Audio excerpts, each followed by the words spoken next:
Thank you all. Thank you. Thank you so much. Good morning, everybody. I would like to start off by acknowledging that we are standing on the ancestral traditional territories of the Huron-Wendat, the Anishinaabe, the Mississauga of the Credit River, and of the Haudenosaunee. And we do these acknowledgements because it is so important for us to understand the history of this land and to understand our role in Indigenous reconciliation. I'd also like to thank some of my colleagues for being here. Keith McCready, who's the NDP candidate for Scarborough Southwest, Rima Burns-McGowan, who is the MPP for Beaches East York, and Janet Davis, the former city councillor of this area. And these days I'm spending a lot of time as the Beaches East York NDP candidate knocking on doors and talking with people. And one thing that I hear over and over again is the frustration that residents have with their sky-high cell phone bills. And also frustration and cynicism with leaders and politicians who say one thing, and often the right thing, and then not follow through with them. And what I'd like to say is that Jagmeet Singh is different. He is talking about making real changes in the lives of people living here in Toronto and also across the country. He is the only leader who is ready to take on the wealthy and the connected in this country. He is the only leader who is ready to take on the big telecom lobbyists that have held so much power and sway in this country. And he is the only leader who is on your side. And so that's why I am so proud, I am so honored to be running under his leadership as the NDP candidate here in Beaches East York. And I would like to welcome Mr. Singh, Jagmeet Singh, the leader of the NDP party. Thank you.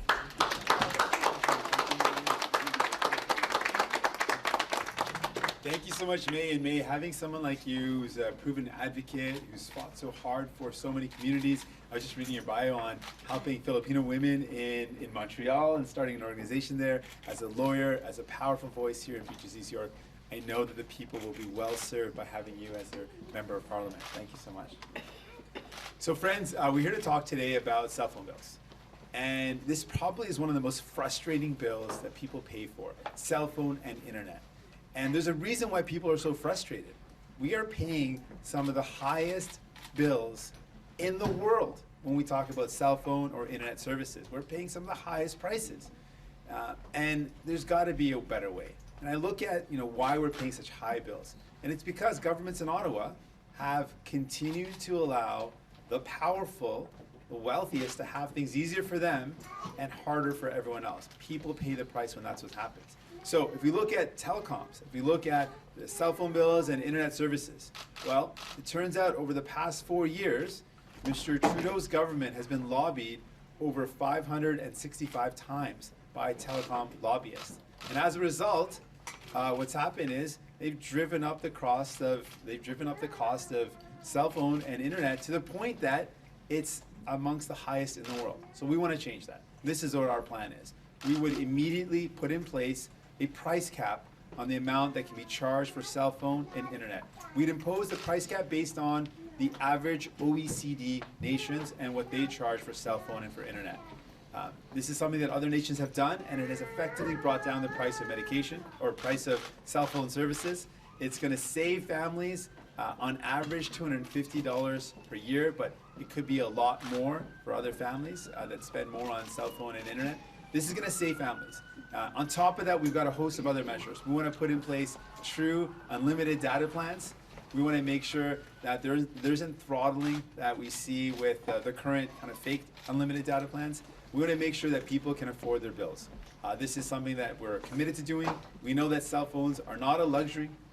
People need to have access to data services for school, for work, for access to their services like healthcare in some cases. We need access to data. We need access to affordable internet. We're going to make that happen. We're ready to stand up to the big lobbyists. We're not afraid. We're going to stand up and make sure that these folks aren't stressed out by these big, high bills that they have to pay, that they're not sad faces. We're going to make them turn into smiley faces. Thank you so much for being here. Again, I want to say really clearly, we are really excited about our plan.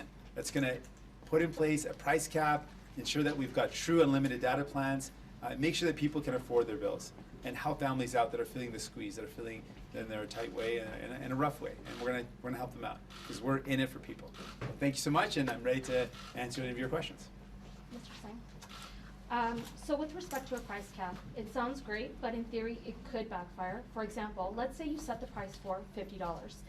Carriers could decide what they think is worth that amount, and consumers may not get the services they want. So for example, Bell, TELUS, Rogers might be like, okay, this is $50, we're just going to do, I don't know, maybe 3 gigabytes, 4 gigabytes, and they might even throttle that service already. They might not do it to the service that we want right now, or what we have right now. This in turn could inevitably lead to big carriers pulling investment from building out network infrastructure.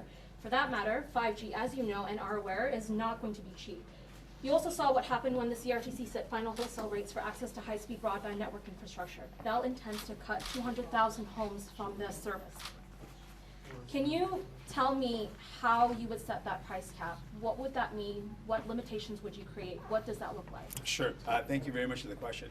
What we're proposing is not just a price cap, but we're going to use CRTC to ensure that not only is there a price cap, but we also put in place that there has to be in every cell phone provider a mandatory, affordable, truly unlimited data plan. That's something that we can also do. So in conjunction with the price cap, we're going to ensure 2 other things. One, a mandatory unlimited data plan that has to be affordable, an affordable, basic affordable plan as well. That's something we're going to impose. And just to give evidence that this works, we've seen this work effectively in Australia. They put in place a price cap, and it brought down the price of cell phone bills and internet services, and it can maintain a high quality of service. So in Australia, they have massive investments in cell phone infrastructure. They continue to have amazing services, high speed, and they were able to bring down the cost, so it worked. This also worked in the United States. Price caps were put in place in the United States, and it brought down the cost of cell phone bills. So it works, and it does not result in losing investments, nor does it result in losing service. We've seen it work in other jurisdictions where both service and access to the service and infrastructure went up, and the prices went down. That's why we're really confident this will work. This question here? Just to follow up on that, what about competition, though? It seems if you're going to set a price cap, you're really manipulating the market artificially, whereas there could be other solutions to allow more competition access to the market. There's been lots of complaints from other third parties and other providers that this Canadian market is so restrictive because of the major players that control most of the infrastructure and plans. Yeah, this is something I really care a lot about, so I really appreciate the question. So not only will we put in place a price cap, and it's shown to work, it brings down prices. It doesn't mean that that's the lowest the prices need to be. People can compete and go even lower. Price caps work. They're implemented for a time period to bring down the price of the cost of the service, and then afterwards they can be lifted once the service prices come down. The second, though, the additional thing we want to do to answer your question directly is, right now in Canada, the infrastructure that each cell phone company builds cannot be used by competitors. We want to put in place regulations which are completely possible under CRTC, which would allow competitors to use their infrastructure. So what we mean by that is, when we build these roads, imagine if we built roads and only one company could drive on the roads and no other company can drive on it. That's going to make it difficult for any new company to come in and compete. What we're saying is, what's happened in the States is, the law is, you have to allow other competitors to use your roads, to use your infrastructure. By doing that, a low-cost entrant can come into the market and compete with the higher-cost providers, and it will drive down the cost significantly. So we're proposing a whole host of measures that are going to bring down the cost of cell phones and internet services. This is a bold step forward. It's a matter of having the courage to take on the big telecom. But that already exists, though. Like, because of Mr. Baines's... Yes, I am. Okay, I didn't hear you. Yeah, sorry. Mr. Baines put a policy directive recently in February, and it passed with the government, and that essentially, which is the reason why MVNOs are now able to compete. There's going to be a hearing happening in January 2020. So how exactly is making that, what you're saying, what are you doing exactly? So right now, that's not actually the case. They've put forward some regulations, but it doesn't allow for all new entrants to come into the market and to use the infrastructure that's currently there. They haven't actually moved ahead with that. They've signaled some intention to perhaps consider it, but they haven't done it. They've had 4 years in government. Mr. Trudeau and the Liberal government have been in power for 4 years, and to date, they have not changed the regulations so that a new entrant can come into the market and use the existing infrastructure. They have not done it. They might talk about doing it now. They're going to say a lot of nice things now because it's an election time period. They're going to promise the world. But what we've seen in the past is they promised a lot in 2015, but they deliver on it? I ask Canadians, how can you believe them now? You can't. And that's why we're telling people we are committed to following through on this. We believe it's possible, and we've got the courage to make it happen. What do you make of big telecom, of course, putting out a statement, I think, in advance of your statement today, saying that over the past 5 years, 54% these prices have gone down for telecom plans, specifically cell phones? Doesn't change the fact that we are paying way more than so many other countries. We are amongst the highest cost jurisdiction in the world for our cell phone services. You can ask anyone who travels around the world. If you go to Europe, if you go to South Asia, if you go to America, you see prices that are far less than ours. Then some will say, well, Canada is a big country, it's geographically spread out, and the populations are in smaller urban centers. Well, Australia is very similar, and Australia pays literally half the prices that we pay for all services, whether we're talking data services or for internet services. So it can be done. It's been done in other jurisdictions. It's just a question of choices.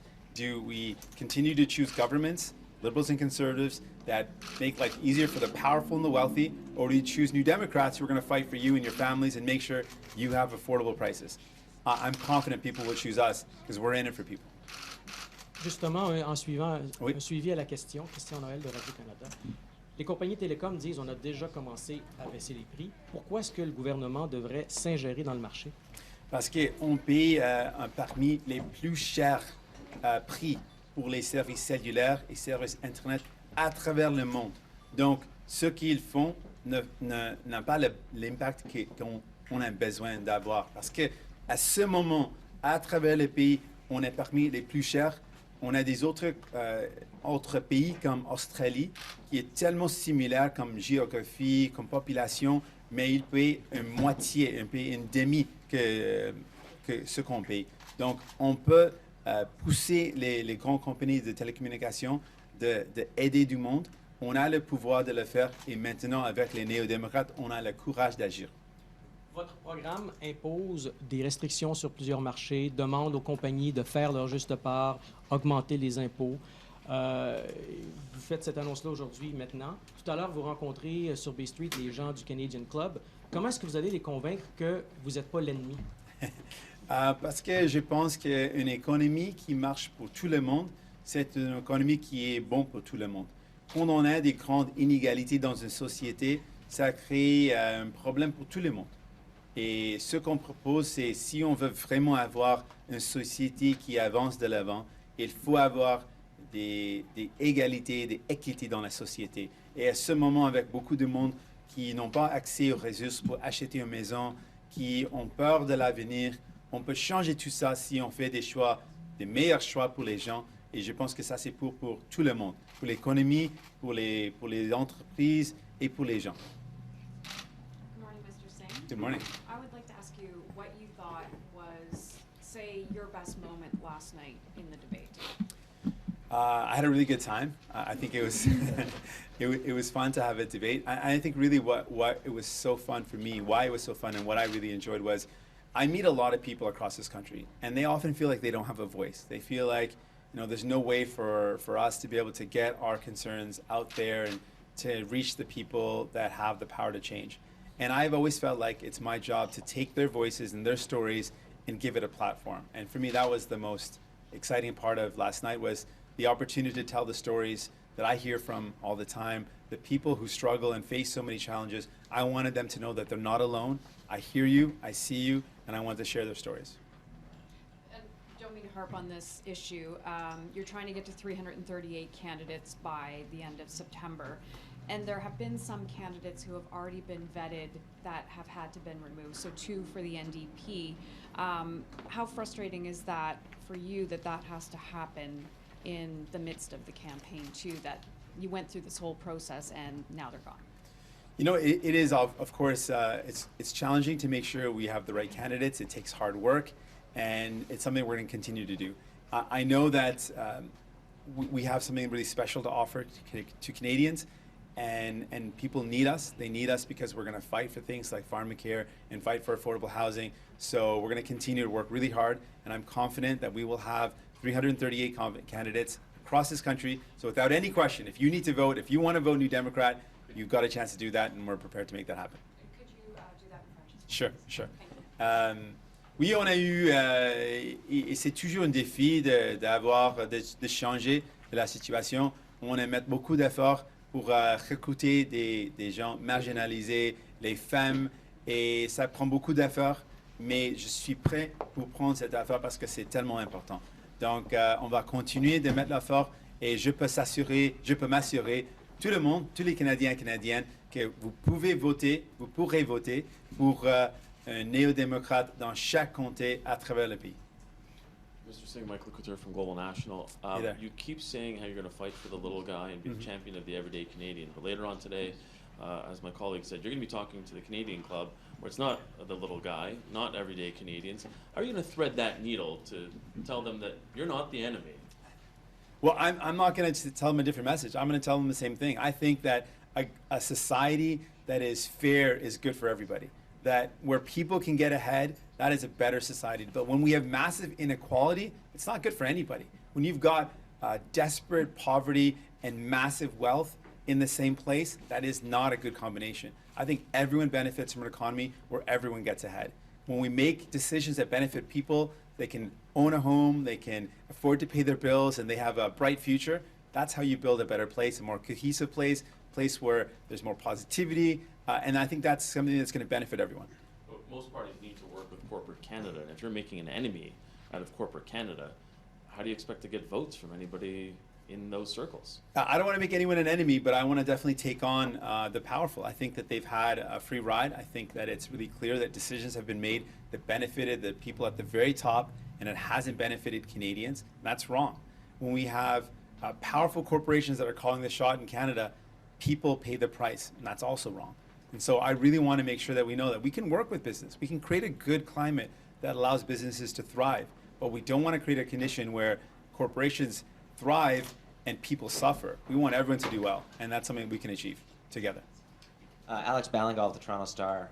You seem to be suggesting, and you've done this at a number of announcements, like citing a number of times the Liberals have met with lobbyists, suggesting, I guess, that there's something nefarious in that. Would you never meet with lobbyists if you became the Prime Minister, or why do you keep bringing that up as something that's so bad? I think it's really the decisions that come as a result of that. So it's not just meeting the lobbyists, it's the results afterwards. So if they met with lobbyists and we were paying the lowest cell phone prices in the world,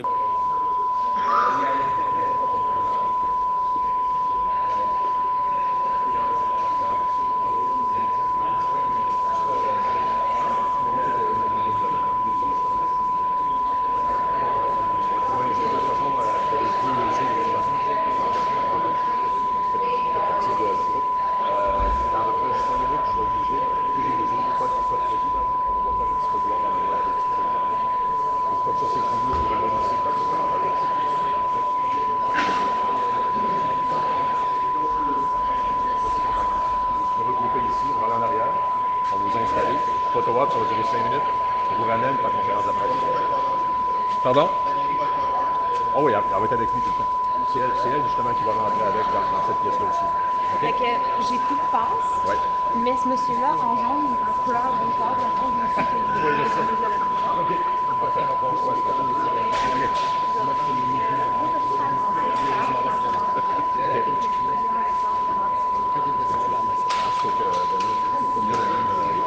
Take a look. Just give me a hard time. Yeah, whenever she comes home and have dinner, she's different.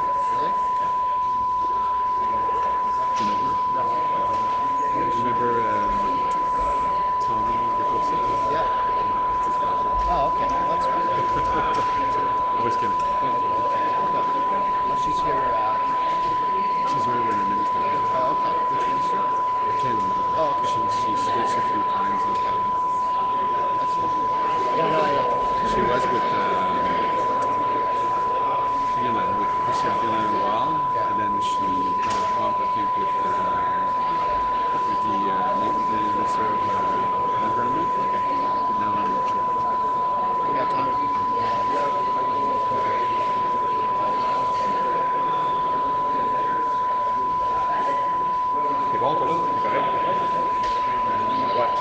Annette, vous permettez de faire le niveau des questions? OK, arrangez-vous, là. OK.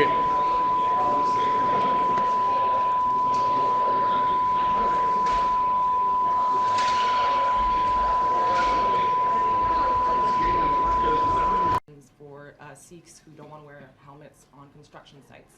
And then your party later said that you respect a court decision that found the charter doesn't apply because they're private employers. Since those are two incompatible positions, can you clarify where you stand? I believe that people should be able to express their faith, and that should be a charter protected right. The decision came out, and I accept the decision. You also said last night that your party has a solid position on national unity. Can you explain what you meant by that and where you stand on the Sherbrooke Declaration? Yeah, so our position is we are a party that works to keeping Canada together. We are undeniably a party that works very hard to make sure we understand the diversity of our country, of our federation, working with First Nations, working with Quebec to ensure that everyone feels at home. So our position is very solid in that we are working towards national unity, continuing to maintain national unity at all times. And we accept that there is differences of opinions, but our goal and our focus is working together with those differences to build a Canada that is united. Hi, Al Shackleton, Beach Metro News. You were in Toronto Danforth Sunday, you're in Beaches East York today. How important are these two ridings in East Toronto, and how confident are you that you can take them back for the NDP? Very important and extremely confident. The people in these ridings have seen that having a Liberal MP hasn't made their life better. We're talking about cell phone bills today and internet services. You can ask the people behind me. Their cell phone bills and internet costs still remain amongst the highest in the world. Things aren't getting better. Things are tough. It's hard to afford a home. Bills are going up and wages aren't. Things are very difficult, and we don't see the Liberal MPs in these communities responding to those needs. And we've got a Liberal government that says nice words, says pretty words, but comes up with empty promises. And that's not what people need. People need real action, and that's what we're committed to doing. Today's announcement, a price cap, that is real action to bring down the cost of living that helps families out. Our commitment to build universal pharmacare by 2020, that's a real commitment to lower the cost for medication for families, saving them hundreds of dollars a year. These are real commitments to make people's lives better, and I'm confident the people of Beaches East York, people of Danforth and Davenport will see in us champions for them, someone who's going to fight for them because we're in it for them. Good morning, Mr. Singh. It's James Moore from News Talk 1010 Radio. Hey there. In order to encourage some of the competition that you're talking about beneath this price cap that you're talking about on cell phone bills, Yep. would you be open to opening the market in Canada to players in the telecom industry from outside of Canada? Yes, I think we should be open to that. There's a certain criteria that we should follow, and that's to make sure that any decision to open up the market should be based on security and privacy interests, and make sure that our privacy and security interests are satisfied, and then we can open up the market to other entrants. Particularly what I'm calling for is not just that price cap, which is going to be a massive savings, but when we open up the infrastructure to other companies, this is a really bold way to ensure that there's real competition. Right now, there's really just three major national big players, and they're effectively running a bit of a monopoly. And the prices are all roughly around the same. There's not real competition. If we allow, like the United States has done, the ability for the infrastructure that exists to be used by new entrants into the market that could compete with low-cost models, we could really mix it up and create lower costs. And other jurisdictions have done that effectively. We want to do that here. When would Canadians then be able to expect that increased competition, if you were elected? We would do that right away. We have the power with CRTC. It's got a very broad mandate. This is fully within the federal jurisdiction. Cell phone and internet services, the way they're governed fall directly under our mandate, and I would move immediately to move towards lowering the costs right away. This is something that we can't wait for. People need their cell phone and their internet access. It's essential. We would get the job done. M. Singh, en suivi à la question de ma collègue concernant le Québec, les camionneurs, il y a eu peut-être confusion hier. Oui. J'aimerais vous donner l'opportunité de clarifier votre position concernant le port du casque de sécurité et du turban. Oui, merci beaucoup. Donc, j'accepte la décision de Cour de justice, le Cour d'appel au Québec. J'accepte la décision. Moi, je pense toujours que c'est un droit. Je veux appuyer toujours le droit de la personne, mais j'accepte la décision de la Cour d'appel. Merci.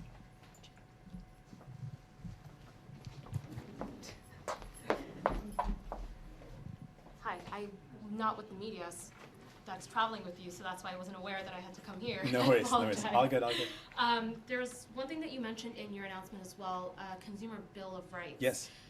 That also already exists with the Telecom order as well as the wireless code of conduct.